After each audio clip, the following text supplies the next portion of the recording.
हमारा देश कैसा है? वैसा ही जैसा आप छोड़ के गए थे। यानी कि हम अभी भी अंग्रेजों के गुलाम हैं? नहीं, अंग्रेजों से तो हमें 1947 में ही आजादी मिल गई थी। अच्छा, तो अब तो हमारे अपने लोग देश चलाते होंगे ना? हाँ, तब तो देश काफी आगे बढ़ गया होगा। जब हमारे अपने लोग देश चला रहे हैं तो गरीबी और भ्रष्टाचार का तो नाम ही नहीं होगा। सबको बराबर हक दिया जाता होगा, किसानों और मजदूरों का अच्छा ध्यान रखा जाता होगा ना? नहीं, ऐसा तो कुछ नहीं है। तो कैसा है बताना मुझे। कैसे हमारे अपने नेता, हमारे आजाद भारत के नेता, 100 साल हो गए मुझे गए हुए, बताना। हमारे अपने नेता वो तो अपनी जेबें भरने में लगे हुए हैं। आने वाली 7 पीढ़ियों को नहीं बल्कि 700 पीढ़ियों को ना कमा कर खाना पड़े उस चीज के इंतजाम में लगे हुए हैं। तो तुम लोग क्या कर रहे हो और हमारे देश का युवा क्या कर रहा है? हम लोग तो इंस्टाग्राम पर रील्स देखने में बिजी हैं। यानी कि हमारी कुर्बानी का देश के लोगों पर कोई असर नहीं पड़ा। देश के लोगों में कोई देशभक्ति नहीं, कोई देश प्रेम नहीं।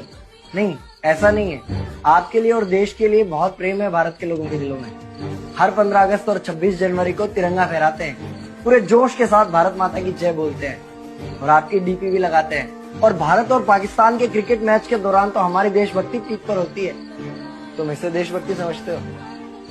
तो फिर क्या है देशभक्ति? अगर तुम्हारी देशभक्ति समाज को सुधारने में, गरीबों को अच्छी शिक्षा या बराबर का हक नहीं दिलाती तो कोई काम की नहीं है तुम्हारी देशभक्ति। भ्रष्ट नेताओं और सरकार के खिलाफ आवाज उठाओ, लोगों को एकजुट करो। लेकिन अगर हमने सरकार के खिलाफ आवाज उठाई या नेताओं से सवाल पूछे तो हमें एंटी नेशनलिस्ट कहा जाएगा या हमें गद्दार करार दे दिया जाएगा। तो डरता है। 23 साल का था मैं जब अंग्रेजों ने मुझे फांसी पर चढ़ा दिया। मुझे तो आतंकवादी कहा गया था। अगर अब नहीं जागे तो ये देश सोता रहेगा। ये सरकारें, ये नेता देश को बेच खाएंगे। इस भ्रष्ट सरकारी तंत्र से लड़ो। देश को क्रांति की जरूरत है।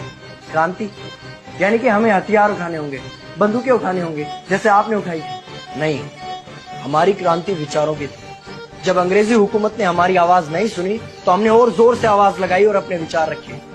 और क्रांति केवल सत्ता को बदलने तक सीमित नहीं है, बल्कि इस भ्रष्ट अन्यायी तंत्र को जड़ से उखाड़ कर फेंकना है। पर ये होगा कैसे?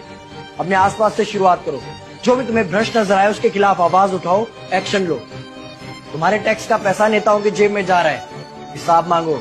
अपने वोट का सही इस्तेमाल करो, लोगों को जागरूक करो और इस देश को आजाद करवाओ। इंकलाब जिंदाबाद, इंकलाब जिंदाबाद।